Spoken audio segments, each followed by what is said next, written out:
बाद माँ बाप को ये शिकायत होती है कि उनका बच्चा 3 साल का हो गया है, लेकिन इसके बावजूद ना वो कुछ सुनता है और ना ही वो कुछ बोलता है। ये एक बड़ी ही ज़रूरी अलामत है जो कि बहुत पहले डायग्नोज हो जानी चाहिए थी। इस ज़मन में आज हम डिस्कस करेंगे। हम YouTube चैनल को सब्सक्राइब करें और बेल के आइकन पर क्लिक करें। मेरा नाम डॉक्टर मोहम्मद अली रज़ा है और मैं कान नाक गला के शोबे से पिछले 11 साल से वाबस्ता हूँ। मैं मरहम टीम का शुक्रिया अदा करना चाहूँगा कि उन्होंने एक दूसरा चांस दिया है ताकि हम इस टॉपिक पे बात कर सकें। बच्चों में जो बोलने का अमल है, स्पीच, ये पैदा होने से लेके 5 साल की उम्र तक डेवलप होती है। मतलब कि जो बच्चा पैदा होता है उसके कान उस टाइम पे आवाज़ें सुन रहे होते हैं, बल्कि अगर मैं ये कहूँ कि वो बच्चा माँ के पेट में भी आवाज़ें सुन रहा होता है तो ये भी बात गलत नहीं है। ठीक है, जो बच्चा सुनता है वही वो बोलता है। ये बहुत ज़रूरी फिनोमेना समझने के काबिल है। एक पंजाबी का बच्चा इसीलिए पंजाबी बोलता है, पश्तून का बच्चा पश्तो बोलता है और अरबी का बच्चा अरबी बोलता है। ये उसकी एथनिक डेफिनेशन से हट के चीज़ है। अगर एक पंजाबी का बच्चा पश्तून फैमिली में डेवलप होगा तो वो पश्तो ही बोलेगा, क्योंकि जो वो सुनेगा वही वो बोलेगा। तो एक बच्चा अगर कुछ सुन नहीं रहा है तो वो बोलेगा नहीं। ये चीज़ समझना बहुत ज़रूरी है कि कुछ अलामात, कुछ बीमारियां ऐसी हैं जिनमें जो बच्चा पैदाइशी तौर पे समाज की नेमत से महरूम होता है। अब उसकी वजह से वो बच्चा ना कुछ सुनता है और ना ही उसकी ब्रेन में स्पीच डेवलप होती है। मतलब स्पीच डेवलप होने से मुराद है कि वो बच्चा बोलने की कुव्वत से कासिर हो जाता है, गूंगा हो जाता है, यानी कि जो बहरापन है वो गूंगा होने का सबब बन जाता है। तो इसमें इस ज़मर में इस चीज़ का बच्चों के वालिदैन को ये पता होना बहुत ज़रूरी है कि पहले 6 माह के अंदर अंदर आइडियली पेरेंट्स को ये पता होना चाहिए कि उनका बच्चा ऊंची आवाज़ों पे रिस्पॉन्ड करता है या नहीं। और अगर मैं एक और चीज़ इसमें ऐड कर दूं तो वो ये है कि जो बच्चा जब इस रूए ज़मीन पर आता है, जब वो पैदा होता है, तो आइडियली उसके पैदा होने के 4 से 5 दिन के अंदर उसकी इनिशियल हियरिंग असेसमेंट हो जानी चाहिए, जो कि पाकिस्तान में, लाहौर में और मल्टीपल जगहों पे बड़ी इजीली अवेलेबल है। पूरी दुनिया में जो कि तरक्की याफ्ता ममालिक है वहाँ पे तो इसकी स्क्रीनिंग बाकायदा की जाती है। पाकिस्तान में भी इसके लिए सेंटर्स बन चुके हैं और हम खुद भी इस अमल को कर रहे हैं, क्योंकि इसकी जो मैनेजमेंट है, जो इसका इलाज है, वो इस चीज़ पे सबसे ज़्यादा मुनहसर है कि हम कितनी जल्दी बच्चे को इलाज की तरफ ले जाते हैं। जितना हम लेट होते जाएंगे उतना हम उस टाइम स्लॉट से निकलते जाएंगे जिसमें हम बच्चे के लिए बेहतरी ला सकते हैं। तो इसमें कैच लाइन ये होनी चाहिए कि हमने उस बच्चे को आइडियली 6 माह के अंदर अंदर पिक कर लेना है और उसकी मैनेजमेंट असूली तौर पे 9 माह में हो जानी चाहिए। लेकिन अगर हम इसमें एक थोड़ा सा लचक भी रखें तो 1.5 साल के उम्र में भी मैनेजमेंट अच्छे इफ़ेक्ट्स के साथ आती है। और पाकिस्तान में यूजुअली इस तरह के बच्चे 3 से 5 साल की उम्र के दरमियान भी मैनेज किए जा रहे होते हैं। तो कमिंग बैक पीछे आऊँगा मैं कि बच्चों में जो पैदाइशी तौर पर सुनना बहरापन और गूंगा, मतलब के बोलने का अमल से कासिर होना क्यों होता है, इसकी कई एक वजूहात हो सकती हैं, जिनमें से मैं चंद एक ज़रूरी और क्योंकि सारी चीज़ों को तो मैं एक शॉर्ट वीडियो में कवर नहीं कर सकूंगा, मैं आपसे शेयर कर लेता हूँ। इसमें कुछ फैक्टर्स मैटरनल होते हैं, यानी कि वालदा से लिंक्ड, और कुछ बच्चे के होते हैं। जो वालदा से लिंक्ड होते हैं उसमें स्ट्रेस, एंग्जाइटी, उसकी प्रेगनेंसी के टाइम पे कुछ दवाइयों का इस्तेमाल, और उसके अलावा जो वालदा को कुछ इन्फेक्शंस होने का, जिसे हम टॉर्च इन्फेक्शंस कहते हैं, ये 5 तरह की इन्फेक्शंस होती हैं जो कि जिनसे हमने जो प्रेग्नेंट फीमेल्स हैं उनको बचाना होता है। बचाना तो शायद उस तरीके से मुमकिन नहीं है, लेकिन हम कोशिश ये होती है हेल्थ केयर सिस्टम की कि ये बीमारियां जो प्रेग्नेंट मदर है उसको ना लगे, क्योंकि ये भी बच्चे के लिए बाद में बहरापन होने का की वजह हो सकती हैं। इसके बाद कुछ जो फैक्टर्स हैं जो कि बच्चे से लिंक्ड हैं, चाइल्ड से लिंक्ड हैं, उन पे बात करना चाहूँगा। उसमें जो सबसे ज़रूरी फैक्टर है वो ये है कि जब बच्चा पैदा होता है तो उस टाइम पे उसको कोई एनॉक्सिक इंजरी, मतलब कि ऐसी ब्रेन में इंजरी जो कि उसकी ऑक्सीजन की कमी की वजह से हो जाती है, वो ना हो। बच्चा जब पैदा होता है तो उसके लिए डॉक्टर की सबसे पहली एफर्ट होती है कि वो जल्द अज जल्द रोए ताकि उसका सांस बहाल हो और वो सांस उसके ब्रेन जो ऑक्सीजन की मिकदार है वो उसके ब्रेन तक जा सके। जब ये मिकदार एक पर्टिकुलर अमाउंट में उसके ब्रेन तक जाती है तो वहाँ पे जो सेल्स जो पहले माँ की खून से ऑक्सीजन ले रहे थे अब वो अपने उसके फेफड़ों के ज़रिए ऑक्सीजन लेना शुरू कर देते हैं और वहाँ पे कोई डैमेज नहीं होता है, क्योंकि इस टाइम पे जो डैमेज होता है वो कुछ और प्रॉब्लम्स के साथ साथ पैदाइशी तौर पे बहरा होने का भी पेश खामा साबित हो सकता है। इसके साथ एक कंडीशन है जिसे नियोनेटल जॉन्डिस कहा जाता है या कि बच्चों का यरकान कहा जाता है। उससे भी अगर उसकी एक ख़ास हद तक मिकदार बिलीरुबिन की बच्चे के खून में बढ़ जाए तो उससे भी बच्चे के कोकलिया यानी कि जो सुनने का ऑर्गन है जो कि कान के अंदरूनी हिस्से में मौजूद होता है वो डैमेज हो जाता है। तो इससे हटके अगर हम बात करें तो कुछ बच्चे पैदा तो ठीक होते हैं लेकिन उसके बाद किसी इंजरी की वजह से या किसी और इन्फेक्शन की वजह से सुनने के हिस्से कासर हो जाते हैं। ये भी दो तरह की चीज़ों में फॉल करेंगे। एक तो अर्ली जो बच्चे पहले 6 माह के अंदर सुनने से महरूम हो जाते हैं वो तो इसी कैटेगरी में आ जाएंगे, और एक ऐसे बच्चे हैं जो 6 माह के बाद या 1.5-2 साल की उम्र में सुनने की हिस्से महरूम होते हैं, वो उसमें आ जाएंगे। जो पहले 6 माह के अंदर यूजली असेसमेंट के लिए जो बेहतरीन टूल है वो उसकी माँ है। माँ ही हमें बताती है कि डॉक्टर साहब ये जो बच्चा है ये कोई ऊंची आवाज़ के बावजूद सोया हुआ उठता नहीं है। ये एक बहुत कॉमन सी कंप्लेंट होती है मदर्स की, जो कि समझदार माएँ होती हैं 3 या 4 माह की उम्र में वो इस कंप्लेंट के साथ आती हैं हमारे पास कि डॉक्टर साहब कोई बड़ा सा बर्तन गिरता है या कोई शोर होता है तो भी ये सोया होता है, तो सोया ही रहता है, ये बच्चा जागता नहीं है। हालांकि मेरे जो पिछले बच्चे थे वो तो डर के उठ जाते थे। तो ये चीज़ हमें सस्पिशन अराइज कर देती है कि कहीं इस बच्चे की समात मुतासर तो नहीं हो रही है। तो ये बच्चे को हम फ़ौरन उस टाइम पे इसके कान का मुआयना किया जाता है। ये देखा जाता है कि कान का बाहर वाला हिस्सा जिसमें कान का पिन्ना है ये तो ठीक है या नहीं, और इसके आगे जो कैनाल है वो डेवलप्ड है या नहीं, और उसके आगे पर्दा मौजूद है या नहीं। ये तो एक्सटर्नल ईयर की असेसमेंट हो जाती है। इसी के साथ हम अगर एक्सटर्नल ईयर में कोई प्रॉब्लम ना हो बच्चे को ऑडियोलॉजिस्ट के पास रेफ़र कर देते हैं, जो कुछ ज़रूरी टेस्ट करके ये अंदाज़ा लगा लेते हैं कि बच्चे के कान का अंदरूनी हिस्सा और दरमियानी हिस्सा सही काम कर रहे हैं या नहीं।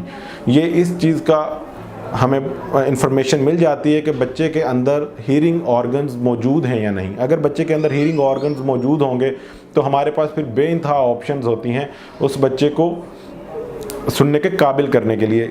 इस टाइम पे आपके जहन में क्वेश्चन आ रहा होगा कि अगर बच्चे के सारे ऑर्गन मौजूद हैं उसके बावजूद वो सुन क्यों नहीं पा रहा है। देखिए जी, ऑर्गन्स ने कंडक्शन करनी है, मतलब कि बाहर से आवाज़ों को ब्रेन तक पहुंचाना है, ठीक है, वो तो अपना काम कर रहे हैं, लेकिन जो वो जो कंडक्शन कर रहे हैं और वो जो उसको चेंज कर रहे हैं इलेक्ट्रिकल एक्टिविटी में, वो आगे एक नस के ज़रिए ब्रेन तक पहुंचनी है। अगर उस नस में कोई कमज़ोरी आ गई है तो उसके लिए फिर हमें इसको मैनेज करना होता है। इसमें कई एक तरीका इलाज यूज़ किए जाते हैं। अगर तो जो ऑडियोलॉजिस्ट है वो ये फील करता है कि जो डेफनेस है यानी कि जो बहरापन है वो मॉडरेट है यानी कि दरमियानी नौइयत का है। इसे हम 4 हिस्सों में डिफ़ाइन करते हैं, mild, moderate, severe and profound, मतलब कि थोड़े से ज़्यादा और बहुत ज़्यादा। अगर तो वो समझता है कि थोड़ा या थोड़े से ज़्यादा जो है समात का लॉस है तो वो उसमें हीयरिंग एड्स रिकमेंड कर देता है कि आला समात लगा दिया जाए ताकि वो बाहर की आवाज़ों को एम्पलीफाई करे, ऊंचा करे और बच्चे के कान में ऊंची आवाज़ जाए, और वो जो डेफनेस नर्व की वजह से आ रही है, जो नस की कमज़ोरी की वजह से आ रही है, उसको हम इनपुट ऊंची आवाज़ में दे दें और बच्चा सुनने के काबिल हो जाए। ये ज़्यादातर बच्चे इसी अमल से बेहतरी की तरफ चले जाते हैं। हमारा मेन एम उसकी स्पीच डेवलप करना होता है। इस चीज़ को आप यहीं पे ही समझ लें, क्योंकि जब बच्चा सुनेगा तो उसका ब्रेन उसको बोलने की हदायत भी करेगा। तो हम इस चीज़ से बालातर होकर सिर्फ बच्चे को आवाज़ सुनाना चाह रहे होते हैं कि ये बच्चा अपनी अर्ली एज में आवाज़ें सीख ले, सुन ले, क्योंकि 5 साल के बाद ये अमल तो बिल्कुल ना होने के मुतरादिफ सीखने का अमल, आवाज़ को सीखने का अमल रह जाता है, और अर्ली एज में ये बहुत तेज़ी से अमल हो रहा होता है। तो हम उस टाइम को ज़ाया नहीं करना चाह रहे होते हैं। तो उस टाइम पे उसको हीयरिंग एड्स एडवाइस कर दी जाती हैं ताकि वो, माँ बाप का ये सवाल होता है कि क्या मेरा बच्चा सारा उम्र हीयरिंग एड्स पहनेगा, और लेकिन हमारा कंसर्न ये होता है कि वो पहले स्पीच डेवलप कर ले।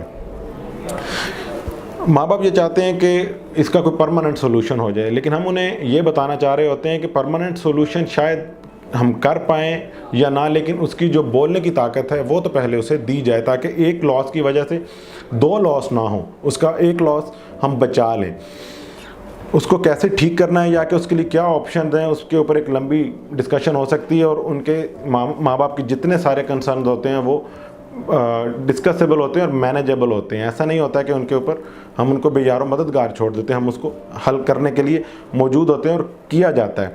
उसकी स्पीच वंस हम डेवलप कर लेते हैं, स्पीच के लिए एक बात मैं आपको बड़ी क्लियर कर दूं कि जो स्पीच है ये अल्लाह की दी गई ज़रूरी ताकतों में से एक है इंसान के लिए। सूरह रहमान में भी अल्लाह रब्बुल इज़्ज़त फरमाता है कि अल्लाह ने कुरान, अल्लाह अपनी तारीफ़ करता रहा, अर्रहमान अल्लामल कुरान, जिसने कुरान की तालीम दी, खलकल इंसान के इंसान को पैदा किया, अल्लाह माउल बयान, और उसको बयान कुव्वत गोयाई से नवाजा। मतलब इस सूरत में अगर हम देखें तो जो चौथी बात की जा रही है वो इस कम्युनिकेशन के हवाले से ही है, और यही इंसान की ब्यूटी है कि वो कम्युनिकेट कर पाता है। इंसान को अगर हम डिफ्रेंशिएट करें बाकी जानदार चीज़ों से, तो सबसे बड़ा डिफरेंस उसकी इंटेलेक्चुअल एबिलिटी का और उसके एक्सप्रेशन का है। एक्सप्रेशन का एक ज़रिया स्पीच है, कम्युनिकेशन है, वर्बल कम्युनिकेशन। तो हम उस वर्बल कम्युनिकेशन को बचाना चाह रहे होते हैं उस बच्चे के लिए, क्योंकि अगर वो उस टाइम विंडो में इसमें सुनना शुरू कर देता है तो वो बोलेगा ज़रूर।